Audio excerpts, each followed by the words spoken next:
What's up guys, and welcome back to Madman Music. Some months ago, maybe a year ago or so, I did a video where I basically broke down everything that you need to know about the EverTune bridge system. Today I wanted to revamp that video, maybe make it a little bit shorter, a little bit more concise, a little bit more to the point for all of you that don't have a very long attention span. So without any more messing around, let's get into it.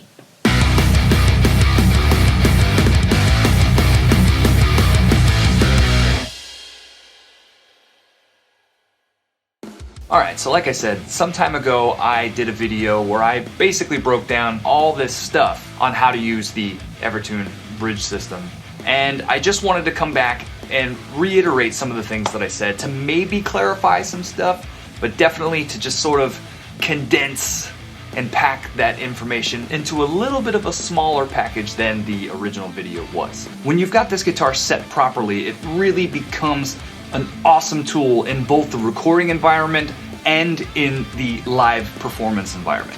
Not having to check your tuner every 3 seconds when you're playing a show is amazing. In the recording environment, it gives you nice, stable tuning throughout all of your tracking, which makes the entire process much easier and much cleaner. So first and foremost, let's talk about what's going on inside of the bridge system. Each EverTune bridge consists of these saddle modules, right? Where there's sort of a spring mechanism on the inside that is balancing the tension between the string itself and that spring that's inside. As you tune up the tuning machine and add tension to the string, it's then pulling on that spring that's inside. Eventually the tension will be equal between the string and the spring inside, and that is what's known as Zone 2, and that's where your EverTune is in its sweet spot. Now you'll do this across all of the strings, and then boom, your guitar can't go out of tune.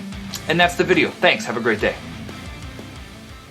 Still here? Good. So as I mentioned, you load this thing just the same way that you load any sort of fixed bridge guitar, where you put the strings through the body, they come out of the top of the bridge and they go up to the tuning machines. After you've attached the string, when your string's still all floppy, add tension using the tuning machine, and you'll notice after a while it will stop raising in pitch from floppy to in the ballpark of where your pitch really kind of should be, or wherever it was set last. After that, that's when you're in Zone 2. You'll then just continue to add tension, and eventually you'll hit what's known as the bend stop. Once you hit that bend stop, you start to move into Zone 3, which is where the spring tension is now being overtaken by the string tension. I know that's a little confusing. Spring, string, it's consonants. Now there's a number of ways that you can check to see if you are in the right place on an EverTune. First of all is by ear. You can just go ahead and tune and see that you have no bend, and then suddenly when you've tuned into the bend stop, you'll hear the note go up in pitch. Once that happens, just back it off. You can hear that you've gone back down to the note that you tuned to. In order to fine-tune your EverTune system, you're gonna use the tuning screws that are inside of each of the saddles. Each EverTune system comes standard with a 2.5mm hex key, and it's the only tool that you need on the entire bridge. All the things that you need to tweak can be done so with this nifty little guy. Once you got the tension of the string into Zone 2, that's when you're going to want to use a tuner and fine-tune the note to that specific pitch that you're looking for. And you just do that by using your hex key, inserting it into the saddle module, and either turning it right to tighten or left to loosen. Tightening takes you up in pitch or sharp. Loosening takes you down in pitch or flat. Once you've found the correct note, you're done. Now to stay in tune until you add more tension to the string, which then overcomes the spring that's inside of the body that's attached to that string's saddle module.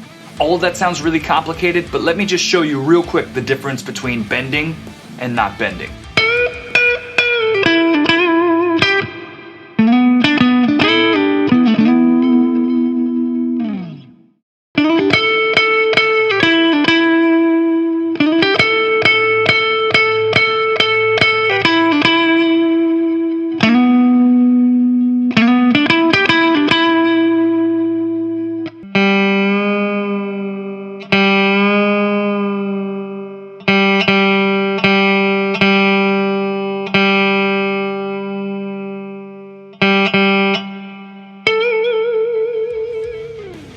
So as you can see from that example, once I was tuned specifically at the threshold of the bend stop, that was the most ideal spot, because at that point, you're still in zone 2, but when you add a little bit of tension by bending, it pushes the module up against the bend stop and allows you to go into zone 3 and bend notes. There's a really easy trick to find out if you're in the correct position. If you just take each one of the strings and pull up on it like so,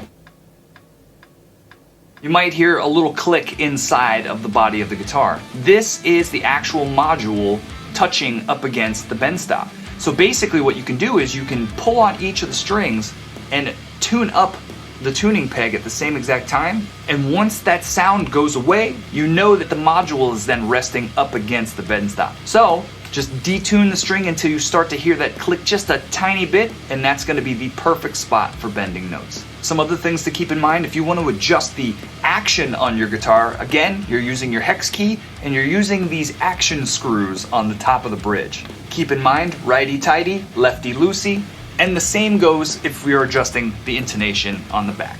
When you're intonating your guitar, you're going to set the tension of the string to zone 2. Make sure that you have enough space, but also don't go too far into zone 2 because you need the saddle to be in the playing position.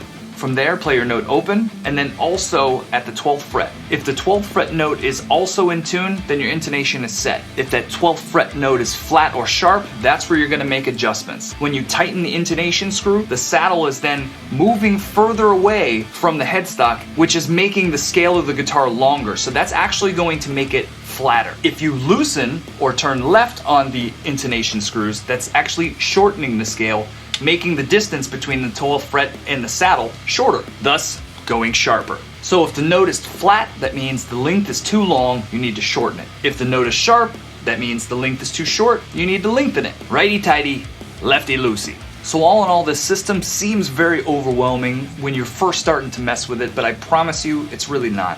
If you keep your guitar in zone 2, just below the threshold of the bend stop, you're going to be in the perfect playing position. At this point, no matter how hard you play, you're going to stay solidly in tune, and if you add some tension to bend, it's going to feel natural. I hope you've enjoyed this video. If you did, do me a favor, share it with somebody else that might also find this information useful. There's links below for all kinds of good stuff that you can help out to support the channel, and until next time, stay crazy. Peace! Each EverTune equipped guitar comes standard with a hex.